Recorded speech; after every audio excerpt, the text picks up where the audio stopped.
존경하는 국민 여러분, 안녕하십니까? 저는 이번 제20대 대통령 선거에 출마한 기호 6번 허경영입니다. 나라에 돈이 없는 것이 아니라 도둑놈이 많습니다. 저는 2달 전 여론조사에서 5.6%, 5.7%의 지지율로 3위를 하고 있었습니다. 하지만 지지율이 5%를 넘기기 시작하자 모든 언론사가 한결같이 저를 여론조사에 포함해주지 않았고 방송 보도도 해주지 않고 있었습니다. 또 대선 후보 등록조차 방송에 보도해주지 않았습니다. 그 이유는 제가 여론조사와 TV에 나왔을 때 허경영의 지지율이 압도적으로 1등을 할 수 있기 때문이라고 생각합니다. 3위를 한 허경영의 지지율에 놀라와 여야는 철저히 저를 여론조사에 넣지 않았습니다. 선관위에서도 적어도 3, 4위 하는 후보는 의무적으로 여론조사에 넣으라고 해야 합니다. 그런데 제가 5.6%, 5.7%의 지지율이 나오던 중 갑자기 모든 언론사가 허경영을 여론조사에서 포함시키지 않는데도 정부와 중앙선관위는 후보를 빼는 건 언론사의 자유다라고 하면서 이것을 방관하는 것은 중앙선관위의 직무유기, 정부의 직무유기가 아닐 수 없습니다. 국가헌법기관인 중앙선관위가 어떻게 대통령 후보를 뽑는 선거에서 언론사에 여론조사를 맡길 수 있습니까? 그리고 대한민국 언론은 누구 지시를 받고 몽땅 허경영을 배제하고 이런 작태를 벌입니까? 대통령이 될 수 있는 충분한 여건을 가지고 있는 사람을 이렇게 봉쇄한다고 해서 대통령이 안 될 것 같습니까? 이렇게 국민의 눈과 귀를 가리는 것은 대통령 3번 나오는 동안 처음 봤습니다. 선거법 위반으로 저는 보입니다. 그러므로 사자 TV 토론은 원천적으로 무효입니다. 여론조사 불공정, TV 토론 불공정, 선거 비용 불공정, 방송 보도 불공정, 언론 보도 불공정, 기호 선정 불공정, 사전선거 불공정. 기호 6번 저 허경영은 이러한 7대 불공정 속에서도 오로지 제 개인 돈으로 선거운동을 하며 여론조사 3위까지 갔던 사람입니다. 온갖 어려운 난관에 부딪히더라도 저 허경영은 절대 죽지 않고 대통령이 될 것입니다.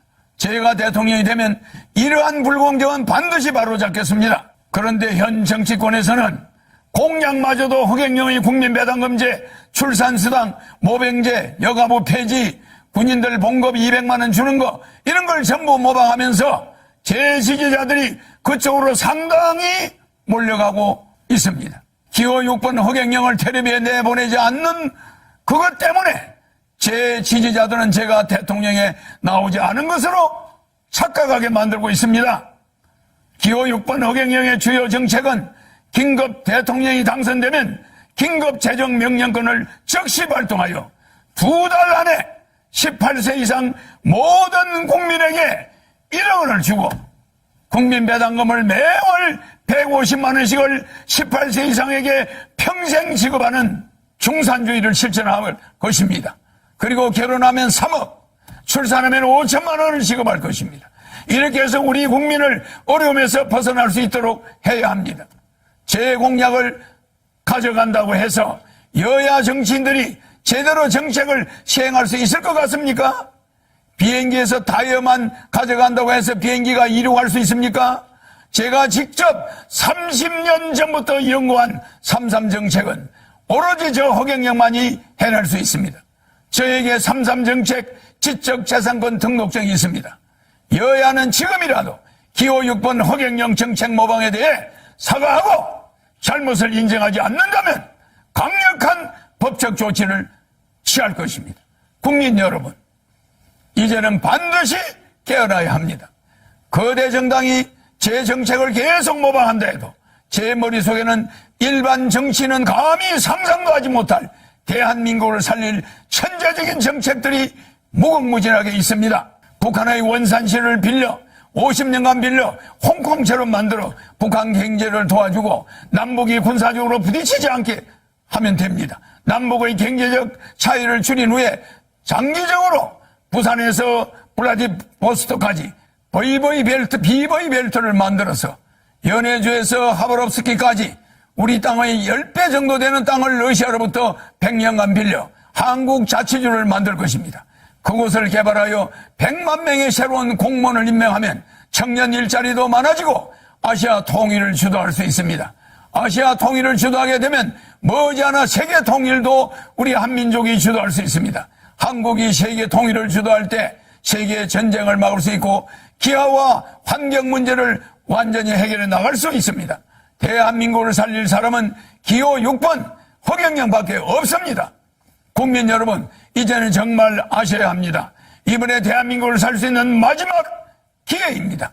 저는 6.25 전쟁 때 전쟁과로 자라 진주에서 머슴살이를 초등학교 때 하며 공부를 했습니다.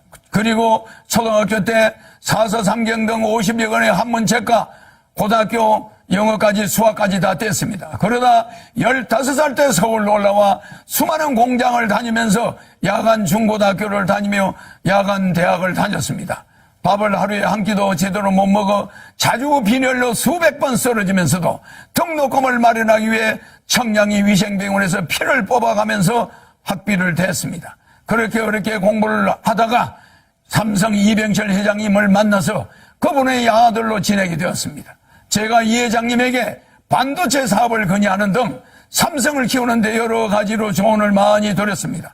그러다 보니 이병철 회장님 소개로 박정희 대통령을 만나 비밀 보좌역이 되어 박 대통령에게 우리나라를 살 수 있는 여러 아이디어를 제공했습니다. 방송통신대학을 건의하고 새마을운동도 건의해서 한국 경제를 살리는데 상당히 획기적인 아이디어를 냈습니다. 박 대통령은 제 아이디어가 다른 사람의 아이디어보다 참신하다고 좋아하셨습니다. 박정희 대통령이 새 지휘봉이 나오자 사용하던 지휘봉, 이 지휘봉을 저에게 줬습니다. 이게 바로 박정희 대통령한테 직접 받은 지휘봉입니다. 50년이 넘은 박 대통령한테 받은 벨트를 제가 지금도 차고 있습니다. 이걸 저한테 줬는데 그냥 준 게 아닙니다. 박정희 대통령께서 저에게 직접 이 벨트도 주었는데 박정희 대통령이 정신을 계승하여 대한민국을 바로잡아 주길 바란다는 뜻입니다. 대한민국을 살릴 경험이 있는 허경영, 어떻게 해야 한국을 살릴 수 있는지 아는 허경영, 한국의 최고 대기업을 조력하여 만들어낸 허경영, 박정희 대통령의 지휘봉을 하사받은 허경영, 기호 6번 허경영을 대통령 뽑아야만 대한민국을 살릴 수 있습니다. 여야 정권 교체는 거짓말입니다. 국회의원이 200여 명에 가까운 민주당이 100여 명밖에 안 되는 국민의힘을 대통령을 그냥 둘 리가 없습니다. 4개월이면 탄핵됩니다. 대한민국은 혼란에 빠질 것이고 국민들은 도탄에 빠지게 됩니다. 차라리 대통령이 되면 허경영에게 1억 받고 매월 150만 원 받고 결혼하면 3억 받고 아기 나면 5천만 원 받고 10살까지 매월 100만 원 육아수당을 받으면서 여러분이 빚을 정리하고 이 코로나 위기를 이겨나가야 됩니다. 나라에 돈이 없는 것이 아니라 도둑놈이 많습니다. 300명의 국회의원은 대통령 되면은 정신교육대 보내겠습니다. 기호 6번 허경영 대통령 후보입니다. 감사합니다.